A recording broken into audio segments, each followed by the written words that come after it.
সন্ধ্যা হতেই চারিদিকে ঝড়ের আমেজ শুরু হলো। ঝোড়ো হাওয়ার মাঝে সিমরান তাদের ঘরের উঠানে ঘুরতে থাকা মুরগিগুলোকে ঘরে ঢোকানোর জন্য ব্যস্ত হয়ে পড়েছে। আরে আয় রে বাবা, এদিকে ওদিকে দৌড়ে বেড়াস না। এক্ষুনি বৃষ্টি নামলে আমি কিন্তু কিচ্ছু করতে পারবো না। প্রচণ্ড ঝড় বিদ্যুৎ শুরু হয়েছে। ওদিকে লাট সাহেবের এখনো ঘরে আসার সময় হলো না। দাঁড়াও, রাত্রি না হলে তো। হঠাৎ কথাটা আটকে গেল সিমরানের। তাদের ঘরের উঠানে কিছুটা দূরে একটা লেবু গাছ আছে। সে লক্ষ্য করল তার তলায় একটা যেন কালো ছায়া মূর্তি দাঁড়িয়ে আছে। কে? তুমি এলে নাকি? দেখো, ওখানে দাঁড়িয়ে থেকো না, আমাকে সাহায্য করবে এসো।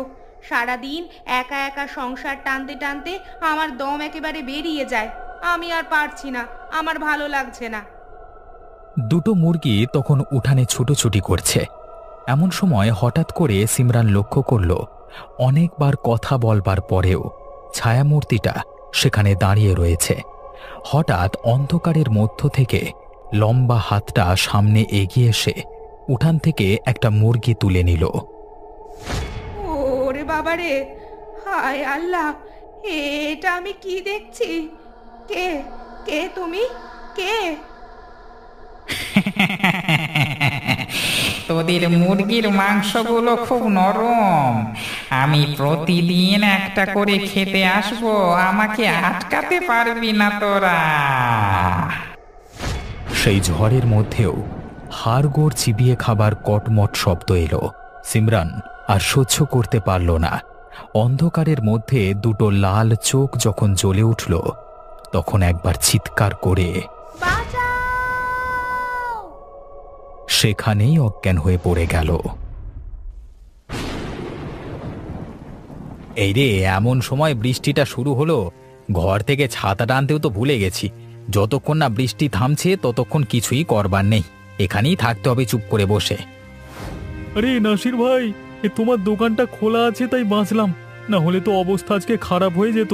আর বলো না, গাছের একটা ডাল এমন মরমর করে ভেঙে পড়লো, আমার মাথায় পড়লে আজকে অক্কা পেয়ে যেতাম। সেই তো, এখন কাজ থেকে বাড়ি ফেরবার সময় মানুষদের। এই সময় যদি এভাবে ঝড় বৃষ্টি নামে তাহলে তো মানুষ বিপদে পড়বে। তারা নিজেদের মধ্যে কথোপকথন করছে, এমন সময় অঝোরে বৃষ্টি নামল। বিদ্যুতের চমক মাঝে মাঝে বাইরের আবহাওয়াকে স্পষ্টভাবে বুঝিয়ে দিয়ে যাচ্ছে। গিন্নি যে একা ঘরে কিভাবে আছে সেটাই আমি। কথাটা বলতে গিয়েও আটকে গেল নাসির। তার চোখে পড়ল কবরের পাড়ে বাঁশতলার নিচে কে একজন যেন দাঁড়িয়ে রয়েছে। আমি ভুল দেখছি না তো? কি হলো নাসির, কি দেখবার কথা বলছো তুমি? একবার ওই দিকে তাকিয়ে দেখো তো দাদা, আমি কিছু ভুল দেখছি না তো? বাঁশতলার পাশে কে যেন একটা দাঁড়িয়ে আছে বলে মনে হচ্ছে। আরে তাই তো, আমারও তো সেটাই মনে হচ্ছে। কিন্তু এই ঝড় বৃষ্টির মধ্যে এইভাবে দাঁড়িয়ে কে থাকবে ওখানে? একবার ডাক পারবো কি? না না থাক, আমার একটু অন্যরকম কিছু মনে হচ্ছে। কিন্তু এতদিন তো কবরের পাড়ে আমি কিছুই দেখিনি। ভূত প্রেতের কথা বলছো নাকি ভাই? হ্যাঁ, আমি সেটাই বলতে চাইছি। ব্যাপারটা কেমন হলো? তাদের এই চিন্তার মাঝেই হঠাৎ আরেকটা কাণ্ড ঘটল। বৃষ্টির মধ্যে চাদর মুড়ি দেওয়া একটা লোক তার দোকানের সামনে দিয়ে অন্ধকারের দিকে হেঁটে চলে গেল। এবার তাদের দুজনকার ভয় করতে শুরু করলো। কি শুরু হয়েছে ভাই? এই ঝড়ের রাতের বেলা এরকম ভৌতিক কাণ্ড দেখছি কেন? আমাদের কি মেরে ফেলবে নাকি? আমার দোকানে ঢুকে আমাদের আক্রমণ করবার ক্ষমতা ওদের নেই, কিন্তু আমি এটাই বুঝতে পারছি না হঠাৎ করে এদের উপদ্রব শুরু হলো কেন।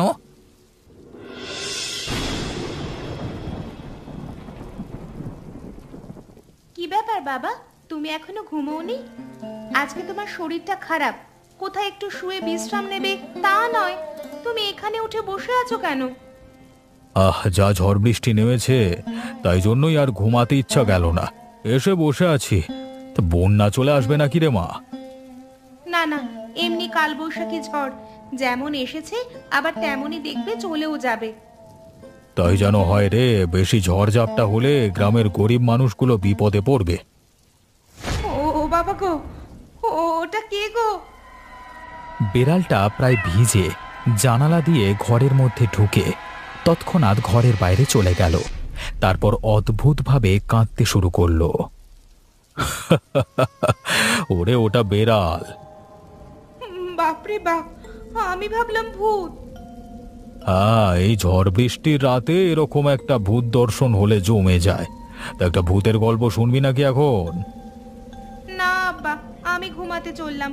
এই সময় আর ভূতের গল্প শুনিও না। তুমিও শুয়ে পড়বে সময় করে। আমি চললাম।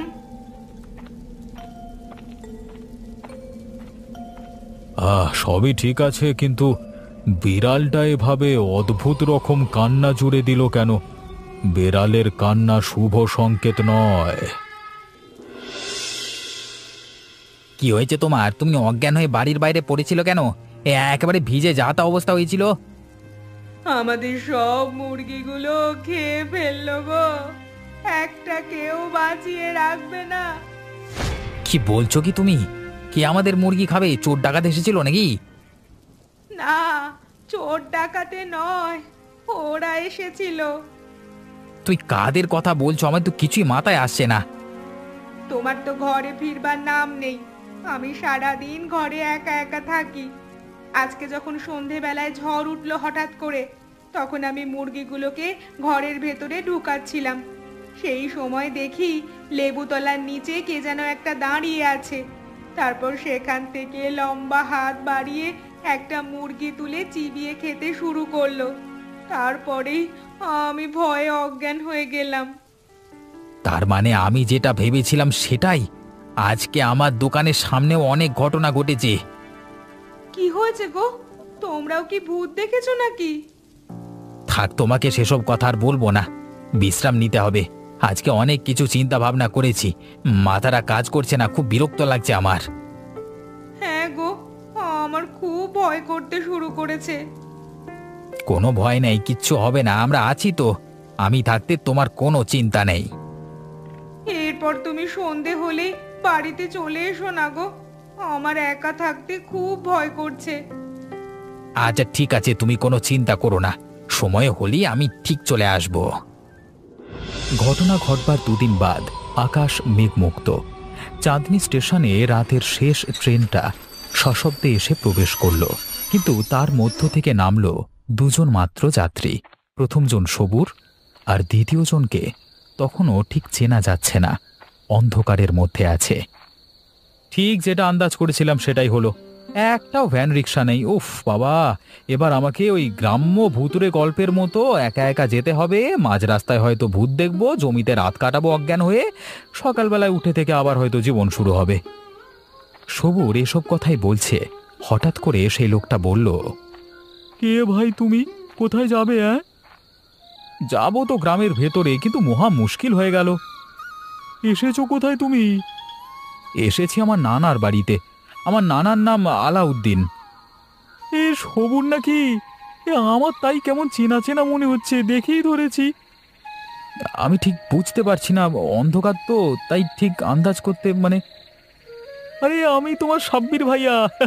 আরে চলো চলো, ভালোই হয়েছে, আমিও কাজ থেকে ফিরছি, তুমিও চলে এসো। দুজন মিলে গল্প করতে করতে যাওয়া যাক।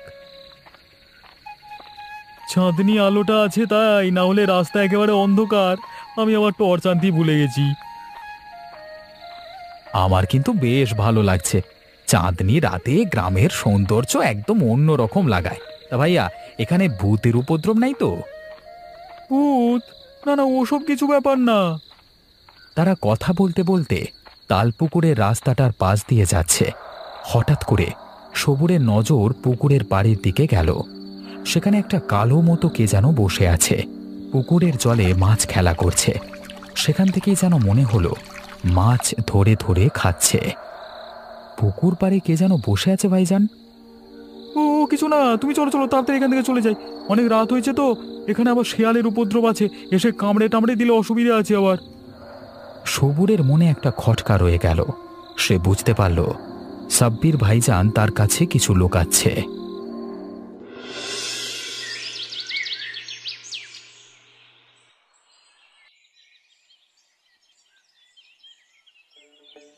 যাক, তোকে অনেকদিন বাদে এখানে দেখে ভালো লাগলো। 2 বছর আগে এসেছিলিস, আমি এখন ঘরে আছি, ভালোই হয়েছে। হ্যাঁ হ্যাঁ, এই তোরা মাঝে মাঝে এলে আমার খুব ভালো লাগে, না হলে তো বাকি জীবনটা একাই কাটাতে হবে। আমার সঙ্গে বলতে আমার বাড়ির কাজের লোকগুলো, ওদের সাথেই গল্পগুজব করে কাটিয়ে দিই। ও আচ্ছা, ভালো কথা। আজকে রাত্রিবেলা আমি কিন্তু মাছ ধরতে যাব, আমার অনেক দিনের শখ। রাত্রিবেলায় মাছ ধরতে যাবি? কোথায় মাছ ধরতে যাবি? ওই তো আসবার পথে একটা তাল পুকুর দেখলাম না, বিশাল বড়। সেখানে মানে তার পাশে জায়গাটা আমার খুব ভালো লেগেছিল। ওখানে অন্ধকারে বসে মাছ ধরবার মজাই আলাদা। কিন্তু এত রাতের বেলায় তুই একা মাছ ধরতে যেতে পারবি? ওদিকে আবার শিয়ালের উৎপাত আছে। আর তাছাড়া আবহাওয়ার যা অবস্থা, যখন তখন বৃষ্টি নামছে। কালকে রাতে আসবার সময় মনে হলো ওখানে যেন কারা বসে মাছ ধরছিল। আমিও তাদের সাথেই থাকবো, একটু পরিচয় করে নেব দরকার হলে। আমার কিন্তু খুব ভয় করছে, রাত্রিবেলায় না গেলেই নয়। শহরে থাকতে এরকম রাত আমি পাই না, তখনও রাত 11টা-12টা কোনো ব্যাপার নয়। গ্রামের ব্যাপার সম্পূর্ণ আলাদা। এখানে রাত নামলেই সমস্ত কিছু নিস্তব্ধ নিশ্চুপ হয়ে যায়। তুই একবার ভেবে দেখ তোর দিদির কথাটা। আমি ভেবে দেখে নিয়েছি। আর তোমরা এত চিন্তা করছো কেন? আরে আমি বড় হয়েছি, আমি নিজের খেয়াল নিজে রাখতে পারি। তোমরা কি এখন আমাকে সেই ছোট্ট ভেবেছো নাকি? না না, তা নয়, তবুও এখানে এসে যদি কোনো অঘটন ঘটে তাহলে তো খারাপ দেখায়, তাই না? আমি তোমাকে বলছি না না, আজকে দুপুরবেলায় তুমি যেমন মাছ কিনে খাওয়ালে, কালকের মাছটা আমি তোমাকে খাওয়াবো। দুটো পয়সা করেছি তো, তাই জন্য হাতটা একটু নিষ্পিস করছে খরচ করবার জন্য।